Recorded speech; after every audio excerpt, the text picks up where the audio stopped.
Ambulans hazır mı? Açık.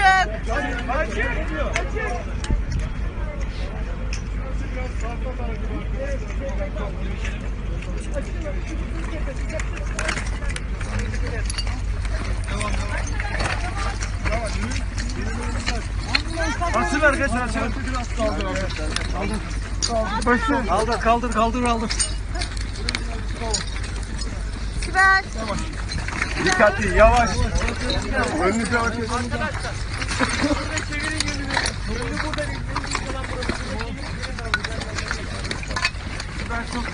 Dikkatli. Çevir abi. Baş giriş.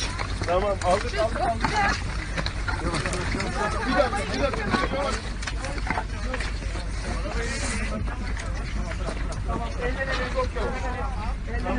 Tamam mı? Bilal abla ambulans. Burnundan nefes al. Tamam mı? Siz de hemen basın. Hatta gideriz. Hadi biz gidiyoruz. Gidin. Yavaş. Oksijen gelsin. Bir dakika. Geç müsaade.